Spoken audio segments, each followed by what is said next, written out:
அன்பு நேயர்களுக்கு இனிய வணக்கம். மிதுனம் ராசிக்கார நேயர்களுக்கு நம்ம இன்னைக்கு வீடியோ பதிவுக்கு முழுமையா போறதுக்கு முன்னாடி முருகரை மனதார வணங்கிட்டு வீடியோ பதிவுக்குள்ள போகலாங்க. ஓ முருகா போற்றி, ஓ முருகா போற்றி, ஓ முருகா போற்றி, காக்கும் முருகனே போற்றி. நல்லதே நடக்கும், நல்லது மட்டும்தான் நடக்கும். நம்மளோட மிதுனம் ராசிக்காரங்க அழகும் ஆளுமை குணமும் கொண்டவங்களா இருக்காங்க. இவங்க மற்றவரின் உணர்வுகளுக்கு மதிப்பையும் மரியாதையும் அளிக்கக்கூடியவங்களா இருக்காங்க. உழைப்பால் வெற்றி பெறக்கூடியவங்களா இவங்க வாழ்ந்துகிட்டு இருக்காங்க. இவங்கள பொறுத்த வரைக்கும் தான் மட்டும் நல்லா இருக்கணும் அப்படிங்கிற சுயநலமெல்லாம் கிடையாதுங்க. தன்னை சுத்தி இருக்கக்கூடிய எல்லோருமே நல்லா இருக்கணும் அப்படிங்கிற பொதுநல குணத்தோட இவங்க வாழ்ந்துகிட்டு இருக்காங்க. உரி விலகாத அம்பு போல குறிக்கோள் தவறாம நம்மளோட மிதுனம் ராசிக்காரங்க வாழ்ந்துகிட்டு இருக்காங்க. நம்ம இன்னைக்கு இந்த வீடியோ பதிவுல எதை பத்தி பார்க்க போறோன்னு பாத்தீங்கன்னா, நம்மளோட மிதுனம் ராசிக்காரர்களுக்கு சனி பயிற்சியால ஏற்படக்கூடிய பலன்களை பத்தி தெரிஞ்சுக்க போறீங்க. மிதுன ராசிக்காரங்களுக்கு சனி பயிற்சி நல்ல பலன்களை தரப்போகுது. இது நாள் வரைக்கும் இருந்த கஷ்டங்கள் நீங்கி அதிர்ஷ்டம் பெருக போகுது. தொழில், உத்தியோகம், குடும்பம் என அனைத்து துறைகளிலும் உங்களுக்கு முன்னேற்றம் ஏற்பட போகுதுங்க. உங்களுடைய ஆசைகள், கனவுகள் எல்லாமே நிறைவேற போகுது. மிதுன ராசிக்காரர்களுடைய வாழ்க்கையில சந்தோஷம் நிலைச்சிருக்க போகுது. சனி பகவான் 10ஆம் வீட்டில் அமர்றதுனால வெளி வட்டார தொடர்புகள் அதிகரிக்கும். பூர்வீக சொத்து பிரச்சனைகள் முடிவுக்கு வரும். வாழ்க்கை துணை வழியில் ஆதரவு பெருகும். வீடு கட்டும் கனவு நிறைவேறும். வங்கி கடன்கள் அடைபடும். குழந்தை வரம் கிடைக்கும். சொந்த ஊர்ல மதிப்பு மரியாதை கூடும். கோயில் விழாக்களில் முதன்மை பெற போறீங்க. சனி பகவான் 4ஆம் வீட்டை பார்க்கறதுனால தாயின் உடல் நலத்துல கவனம் தேவைங்க. 7ஆம் வீட்டை பார்க்கறதுனால மனைவியுடன் வீண் வாக்குவாதங்கள் ஏற்படலாம். அதை கண்டு நீங்க கவலைப்பட தேவையில்லைங்க. விட்டு கொடுத்து போகணுங்க. 12ஆம் வீட்டை பார்க்கறதுனால சுப விரயங்கள் ஏற்படும். வீடு கட்டுறது, திருமணம் செய்யறது போன்ற சுப காரியங்களுக்காக நீங்க செலவு செய்வீங்க. சனி பகவான் குருவின் பூரட்டாதி நட்சத்திரத்தில் சஞ்சரிக்கும் போது கணவன் மனைவிக்கிடையே சண்டை சச்சரவுகள் வரலாம். விலை உயர்ந்த பொருட்களை கவனமாக கையாளணும். பாக்யாதிபதியான சனி பகவான் உத்திரட்டாதி நட்சத்திரத்தில் செல்றதுனால எதிர்பாராத பணவரவு, எடுத்த வேலைகள்ல வெற்றி கிடைக்கும். வெளிநாட்டில் இருக்கிறவர்களுக்கு ஆதாயம் அதிகமாகும். சனி பகவான் வக்ரத்தில் செல்லும் நேரங்களில் காரிய தடைகள் ஏற்படும். ஆனா சரியாயிருங்க. இல்லத்தரசிகளுக்கு குடும்பத்தில் அமைதி திரும்பும். வேலைக்கு செல்லும் பெண்களுக்கு பதவி உயர்வு கிடைக்கும். வியாபாரிகளுக்கு தொழில் சிறப்பான முறையில நடக்கும். போட்டிகளை முறியடிப்பீங்க. பெரிய நிறுவனங்களுடன் புதிய ஒப்பந்தங்கள் கையெழுத்தாகும். உத்தியோகத்துல இருக்கிறவங்களுக்கு மதிப்பு மரியாதை கூடும். வேலை சுமை அதிகரிக்கும். சனி பயிற்சியால மிதுன ராசிக்காரர்களுக்கு அதிர்ஷ்டம் பெருக போகுது. எந்த வேலை செஞ்சாலும் வெற்றி கிடைக்க போகுது. வாழ்க்கை துணை உறுதுணையா இருக்க போறாங்க. உடல் ஆரோக்கியம் மேம்பட போகுது. மன அமைதி அதிகரிக்கும். தொழில் ரீதியான சிறப்பான முன்னேற்றம் ஏற்படும். புதிய வண்டி, வாகனம், சொத்துக்கள் வாங்கும் யோகம் உண்டாகும். 10ஆம் பாவத்துல சனி பகவான் அமர்வது தொழில் கர்மஸ்தானத்தில் சனி பகவான் அமர்வதை குறிக்குது. நேர்மையாகவும் நியாயமாகவும் உழைத்தா யோகத்தை பெற முடியும். கடினமாக உழைத்தா அபரிதி விதமான முன்னேற்றம் ஏற்படும். குடும்பத்துல மகிழ்ச்சி பெருகும். வீடு, காரு வாங்கும் யோகம் உண்டாகும். நல்ல தூக்கம், நல்ல சாப்பாடு, வெளிநாட்டு பயணம், ஆன்மீக ஸ்தலத்துக்கு சென்று வரும் வாய்ப்பெல்லாம் உங்களுக்கு கிடைக்கும். ரகசியங்களை வெளியிடாம பார்த்து கொள்ளணும். யாரிடமும் அளவோடு பேசணும். பணம் கொடுக்கல் வாங்கல் இருக்கக்கூடாது. எதையும் ஒரு முறைக்கு இருமுறை யோசித்து செய்யணும். பெருமாள் மற்றும் ஸ்ரீ ராமச்சந்திர வழிபாடு ஏற்றத்தை கொடுக்குங்க. புதன்கிழமை தோறும் புதன் பகவானை வழிபாடு செய்யறது, பச்சை நிறத்தை பயன்படுத்துறது, பச்சை பயிறு தானம் கொடுக்கறது நல்லது. ஏழை எளிய குழந்தைங்களுக்கு படிப்புக்கு உதவி செய்யுங்க. உங்க வாழ்க்கையில இருக்கக்கூடிய அனைத்து பிரச்சனைகளும் காணாம போயிரும். உங்களுடைய எண்ணம் போல உங்க வாழ்க்கையில நல்லது மட்டும்தாங்க நடக்கும். உங்களுடைய ஆசைகள் எல்லாமே நிறைவேற போகுது. வியாபாரத்துல முன்னேற்றம் ஏற்பட போகுது. பாதகமான பலன்கள் நடக்கிறதுக்கு வாய்ப்பே கிடையாது. சாதகமான பலன்கள் தான் உங்க வாழ்க்கையில நடக்கும். தொழில், உத்தியோகம், குடும்பம் என அனைத்திலும் மேன்மை உண்டாகும். பதவி உயர்வு கிடைக்கும். உத்தியோகத்துல பதவி உயர்வு கிடைக்கும். சமுதாயத்துல செல்வாக்கு உயரும். நீங்க இது நாள் வரைக்கும் இருந்த அனைத்து கஷ்டங்களையும் நீங்க தவிடுபடி ஆக்க போறீங்க. அந்த அளவுக்கு உங்க வாழ்க்கையில சந்தோஷம் நிலைச்சிருக்க போகுது. இது நாள் வரைக்கும் உங்களை வேண்டான்னு உதறி தள்ளிட்டு போன சொந்த பந்தங்கள் இனி வரக்கூடிய காலங்கள்ல உங்களை தேடி வரப்போறாங்க. தேனி மாவட்டத்தில் இருக்கக்கூடிய குற்றச்சனூர் சுயம்பு சனீஸ்வர பகவான் கோயிலுக்கு குடும்பத்தோட போயிட்டு வழிபாடு செய்யுங்க. ஏழை எளிய மக்களுக்கு உதவி செய்யுங்க. நல்லதே நடக்கும். நல்லது மட்டும்தான் நடக்கும். இந்த உலகத்துல யாருங்க கோடீஸ்வரன்? கோடி கோடியா பணம் வச்சிருக்கிறவங்களா, பிடிச்ச உணவுகளை சாப்பிட்றவங்களா, பிடிச்ச உறவுகள் கிட்ட பேசுறவங்களா? இதுல யாருமே கோடீஸ்வரன் கிடையாதுங்க. யார் ஒருத்தவங்க நோய் நொடி இல்லாம, மனக்கவலை இல்லாம நிம்மதியா தூங்குறாங்களோ அவங்க தாங்க இந்த உலகத்திலேயே சிறந்த கோடீஸ்வரன். அப்பேற்பட்ட கோடீஸ்வரன் ஆகக்கூடிய யோகம் உங்களுக்கு இந்த மாதம் அமைஞ்சிருக்குதுங்க. உங்க வாழ்க்கையில இனி வரக்கூடிய காலங்கள்ல கவலை, கண்ணீர் அப்படிங்கிற பேச்சுக்கெல்லாம் துளி கூட இடம் கிடையாதுங்க. இது நாள் வரைக்கும் உங்களுடைய மனசில் இருந்த மனக்கவலைகள் எல்லாம் இனி வரக்கூடிய காலங்கள்ல காணாம போகுதுங்க. நீங்க சந்தோஷமான ஆரோக்கியமான வாழ்க்கைய இனி வரக்கூடிய காலங்கள்ல வாழ போறீங்க.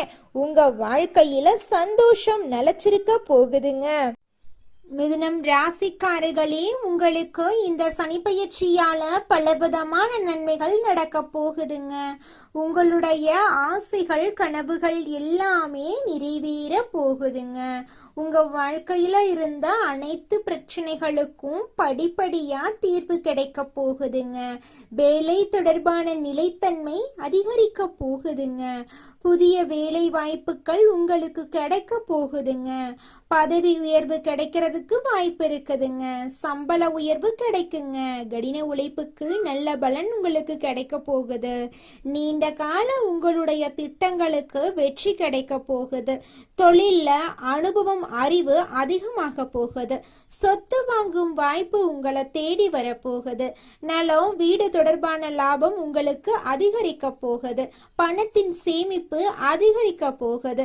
நீங்கள் வாங்கிய கடனின் அளவு குறைய போகுது. முதலீடுகள்ல நல்ல பலன் உங்களுக்கு கிடைக்கும். குடும்பத்துல அமைதி நிலவும். உறவினர்களுடன் நல்ல உறவு உருவாகும். நண்பர்களின் ஆதரவு உங்களுக்கு கிடைக்கும். திருமண வாய்ப்பு உங்களுக்கு உருவாகும். தம்பதியருக்கு நல்ல புரிதல் ஏற்படும். குழந்தைகளின் முன்னேற்றம் அதிகரிக்கும். கல்வியில உங்களோட முன்னேற்றம் அதிகரிக்கும்.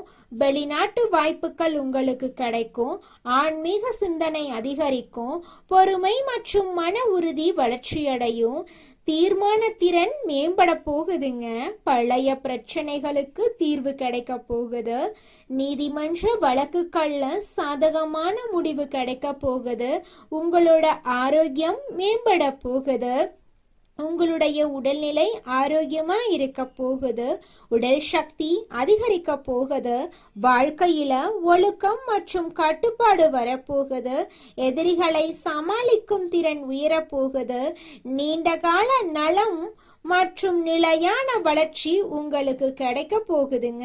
எண்ணம் போலதாங்க வாழ்க்கை அமையும். அதனால எண்ணங்களை நேர்மறையா எண்ணுங்க. நிச்சயமா உங்கள் வாழ்க்கை நல்ல விதமா அமையுங்க. என்னால இந்த செயலை செய்ய முடியாது, இந்த தொழிலை தொடங்க முடியாது, இவங்க கிட்ட போய் பேச முடியாது, என் வாழ்க்கையில நல்லது நடக்காது, இந்த மாதிரி எதிர்மறை எண்ணங்களை தவறியும் நினைத்து விடாதீங்க. மாறாக என்னால இந்த செயலை செய்ய முடியும், என்னால இந்த தொழிலை தொடங்க முடியும், என் வாழ்க்கையில நல்லது நடக்கும், என் தொழில லாபம் கிடைக்கும், இந்த மாதிரி நேர்மறையான எண்ணங்களை எண்ணுங்க. நிச்சயமா உங்க வாழ்க்கையில நீங்க நினைக்கக்கூடிய எண்ணங்கள் தாங்க நடக்கும். அதனால நீங்க நினைக்கக்கூடிய எண்ணங்களை நேர்மறையான எண்ணங்களா எண்ணுங்க. உங்களுடைய எண்ணங்கள் நிச்சயமா நடந்தே தீருங்க. நல்லதே நடக்கும், நல்லது மட்டும்தாங்க நடக்கும். கெட்டது அப்படிங்கிற பேச்சுக்கெல்லாம் துளி கூட இடம் கிடையாதுங்க. அடுத்ததாக நம்முடைய மிதுனம் ராசியில் இருக்கக்கூடிய ஒவ்வொரு நட்சத்திரக்காரர்களுக்கும் இந்த மாதம் எப்படி அமைஞ்சிருக்கு அப்படின்னு பார்க்கலாங்க. நம்மளோட மிதுனம் ராசியில் இருக்கக்கூடிய முதலாவது நட்சத்திரம் மிருக சீரிசம் 3, 4ஆம் பாதம். உங்களுக்கு இந்த மாதம் எப்படி அமைஞ்சிருக்குன்னு தெரிஞ்சுக்கலாங்க. இந்த மாதம் சில காரியங்கள் எதிர்மறையா நடக்கும். நீங்க இதுவரை எதிர்பார்த்த காரியங்கள் எல்லாம் இழுபறியாக நிறைவேறாம இருந்தாலும் ஏதாவது ஒரு வகையில எப்படியும் நடந்துவிடும் அப்படிங்கிற நம்பிக்கை உங்களுடைய மனசுல பிறக்கும். இது நாள் வரைக்கும் உங்களை வேண்டான்னு உதறி தள்ளிட்டு போன சொந்த பந்தங்கள் எல்லோருமே இனி வரக்கூடிய காலங்கள்ல உங்களை தேடி வரப்போறாங்க. உங்க வாழ்க்கையில தடைபட்ட அனைத்து காரியங்களுமே இனி வரக்கூடிய காலங்கள்ல தங்கு தடையின்றி நடக்க போகுதுங்க. அடுத்ததாக நம்முடைய மிதுனம் ராசியில் இருக்கக்கூடிய நட்சத்திரம் திருவாதிரை. உங்களுக்கு இந்த மாதம் எப்படி அமைஞ்சிருக்குன்னு பார்க்கலாங்க. இந்த மாதம் பழகும் மனிதர்களின் வார்த்தைகளை நம்புறதா வேண்டாமா அப்படிங்கிற சமயத்துல சந்தேகம் ஏற்படலாம். ராகு சஞ்சாரத்தால வாழ்க்கையில பிடிப்பும் ஆர்வமும் இல்லாம சலிப்பை உண்டாக்குனாலும் ராசிநாதனோட பலத்தால பாதிப்பை உண்டாக்காம காப்பாற்றி வருவாரு. இனிப்பும் கசப்பும் மாறி மாறி இன்றைய பலன்கள் உங்களுக்கு இருக்குதுங்க. உங்களோட வாழ்க்கையில நல்லது தாங்க நடக்கும், கெட்டது அப்படிங்கிற பேச்சுக்கெல்லாம் துளி கூட இடம் கிடையாதுங்க. திருமணம் ஆகாதவங்களுக்கு திருமண தடை நீங்கி உங்களுக்கேற்ற சரியான வாழ்க்கை துணையோடு திருமணம் நடக்க போகுதுங்க. அடுத்ததாக நம்முடைய மிதுனம் ராசியில் இருக்கக்கூடிய நட்சத்திரம் புனர்பூசம் 1, 2, 3ஆம் பாதம். உங்களுக்கு இந்த மாதம் எப்படி அமைஞ்சிருக்குன்னு பார்க்கலாங்க. இந்த மாதம் குடும்பத்துல நிலவி வந்த பிரச்சனைகள் மறையும். சிலருக்கு திருமணம் மற்றும் சுப நிகழ்ச்சிகள் நடப்பதுல தாமதம் ஏற்படும். யாருக்கும் வாக்கு கொடுக்கும் முன்னாடி ஆலோசனை செய்யறது உங்க வாழ்க்கைக்கு ரொம்பவும் நல்லதுங்க. ஒருத்தங்கிட்ட பேசும் போதும் சரிங்க, ஒரு செயலை செய்யும் போதும் சரி, இவங்க கிட்ட போய் இந்த சொல்லலாமா, இந்த செயலை செய்யலாமா, இதனால நம்மளுக்கு ஏதாவது பிரச்சனை வருமா, நம்மளை சுத்தி இருக்கிறவங்களுக்கு ஏதாவது பிரச்சனை வருமானு 1க்கு 2 முறை ஆலோசனை பண்ணி செயல்படுறது உங்களுக்கும் நல்லதுங்க, உங்களை சுத்தி இருக்கிறவங்களுக்கும் நல்லதுங்க. புதன் கிழமைகள்ல நவ கிரகத்தில் புதனை நெய்தீபம் ஏத்தி வணங்குனீங்க, உங்க வாழ்க்கையில இருக்கக்கூடிய அனைத்து பிரச்சனைகளும் காணாம போயிரும். உங்க எண்ணம் போல உங்க வாழ்க்கையில நல்லது மட்டும்தாங்க நடக்கும். கெட்டதுங்கிற பேச்சுக்கெல்லாம் துளி கூட இடம் கிடையாதுங்க. தினமும் காலையில 4 மணியிலிருந்து 6 மணிக்குள்ள நீங்கள் எண்ணும் எண்ணங்கள் பலிக்குங்க. அதனால தினமும் அதிகாலை நேரத்துல எழுந்து உங்க வீட்டை சுத்தம் பண்ணிட்டு உங்க வீட்டில் கிழக்கு திசை நோக்கி அமர்ந்து உங்க வாழ்க்கையில நடக்க வேண்டிய நல்ல விஷயங்கள் நடந்த மாதிரி எண்ணி பிரபஞ்சத்திற்கிட்ட வேண்டிக்கோங்க. பிரபஞ்சம் கூடிய விரைவில் நீங்க நினைத்த நல்ல விஷயங்களை நடக்க செய்யும். இருள் சூழ்ந்த உங்க வாழ்க்கையில பிரகாசம் வருங்க. நல்லதே நடக்கும், நல்லது மட்டும்தாங்க நடக்கும். உங்கள் வாழ்க்கையில் மேலும் நல்லதெல்லாம் நடக்க நீங்கள் செய்யக்கூடிய பரிகாரம் என பார்த்தீங்கன்னா, உங்கள் வீட்டுக்கு பக்கத்தில் இருக்கக்கூடிய வயதான முதியவர்களுக்கு உங்களால் முடிந்த உதவிகளை செஞ்சுக்கிட்டு வாங்க. இந்த உதவியை செய்யறதன் மூலமாக நீங்கள் செஞ்ச பாவங்கள் நிச்சயமாக குறையுங்க. உதவி செய்யணும் அப்படிங்கிறதுக்காக நீங்கள் ஆயிரக்கணக்கில் லட்சக்கணக்கில் பணம் செலவு பண்ணணும் அப்படிங்கிற அவசியம் கிடையாதுங்க. உங்களால் முடிஞ்ச அளவுக்கு ஒரு வேளை முதியவர்களுக்கு உணவு வாங்கி கொடுத்தா கூட போதுங்க. இந்த உதவியை செய்யறதன் மூலமாக உங்கள் வாழ்க்கையில் நல்லது தாங்க நடக்கும், நல்லது மட்டும்தாங்க நடக்கும். நன்றி, வணக்கம்.